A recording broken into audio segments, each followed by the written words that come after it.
this is one of the most important things in my current awareness around spirituality, is this idea of faith.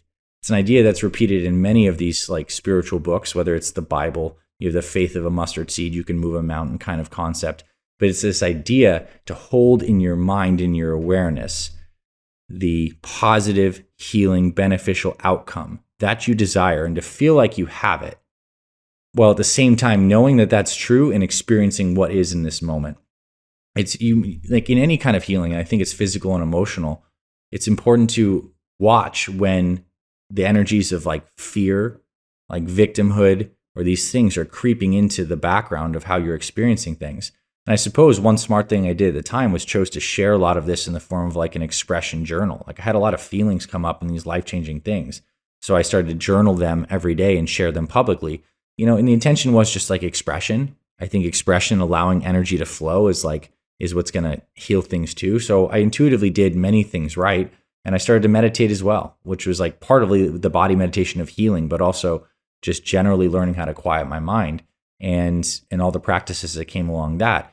I guess like the pause point of the story was I was able to heal my leg to enough of an extent that I was able to walk across the stage of graduation 90 days later, like a long way away from having a healed leg. And I had 6 surgeries like past those surgeries, or four more. So it's not like I was completely resolved in that moment. This was a tremendous injury, but I did experience a lot of power and a lot of healing through those practices. Yes. And you stood and gave a speech. Sure. I did that as well. So it wasn't as though you just walked across the stage. You stood and delivered a speech. And it was, again, amazing to watch the resolve that you had. And this is something that it's not, I mean, in our eyes, you're a superhero. But this is something that just humanity in general can do if they observe what they're capable of.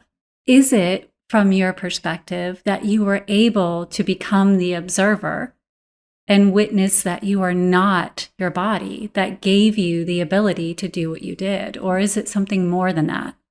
I don't know exactly how to answer that. I think your level of ability to manifest the inherent power and capability that is baked into our human DNA from source, God, creator, like that, your ability to manifest that power comes from your level of understanding and closeness of resonance to truth.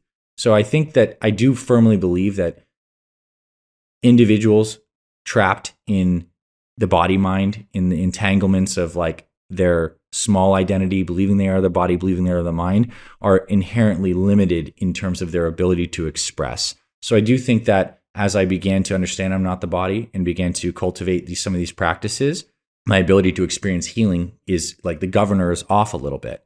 But I think there's like levels to this peeling back. Like, can you get to a point where you experience yourself as like as everything, as complete, like God, cosmic consciousness? And the answer is obviously yes. Many do experience this out on a daily basis. And I was on the path of like peeling back those layers and getting closer. And then you become that Superman, that Superwoman, which is just like our inherent nature. It's just that it's peeled back and shown with this brilliant light shining through greater. But I also got to know as I gained what you could call like power or results, that I was seeing that only like a little more light is just shining through. And then it's like, how much more can you create? And then I think there's a next step in this is when this world of spirituality opens and you start to see these deeper energies moving and the results you get there. What started for me at that time was the craving for more of that light. It's almost like in itself wanting to achieve more, get more, is a good propelling energy, but also in that seed for me, there was also a trap of deception as well. Like there's the desire to want to go down a path and explore this more and to have more and experience more. But the seed of that too was the idea that I was chasing some concept of enlightenment that I had, something that was again, kind of like outside of myself, or something that was to be gained, or something that I lacked at present. And it's like, I love this quote from Alan Watts, famous spiritual philosopher, is you can bind yourself in chains of iron, or you can bind yourself in chains of gold. Either way, you're bound. And that resonated with me a lot at the time, because I found that reflecting on the past, I had bound myself in chains of iron, caring so much about how I looked, like how I interacted with women. Was I confident enough? Like whatever the bodily things on. But then I found this next phase as I went deeper, I was binding myself with attachments to maybe some of these spiritual fruits that come. And I had not yet discovered like connection to God and source, but I was on the path to understanding myself at a deeper way.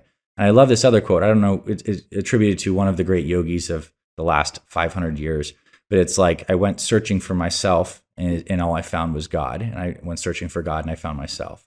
It's like, these are two paths. And I think that was like the next phase of my journey is, I guess the heart is truly, I guess you could say in your direct words, and it's appropriate to be on the Heart Leader podcast, there's a certain point where your energies become purified in the body and the spine, whether it's through pulling off the governors of thinking, but also treating the body right. You become energetic and magnetized enough that you're starting to operate not just from your mind, but from your heart. And the heart is like this resonating, like just like beacon of connection to everything. And I started to experience myself and feel what it feels like to have a heart, not just like lip service, but like have feeling of the centerness in the heart and connect that with the mind.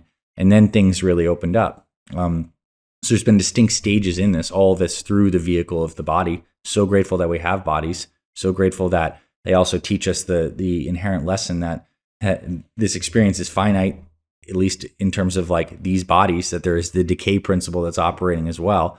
And I think it's not to go on a super tangent, but I think we're in a really unique time of life right now where we're worshiping technology and scientists and trying to live forever. And like that's an undercurrent of our current energies. And that's completely the opposite of what I've kind of discovered as true, with loving this decaying body, seeing it as a tool for my greater spiritual understanding, and like still treating my body great, but with like the grace, ease, and truth of understanding that like this body too shall pass.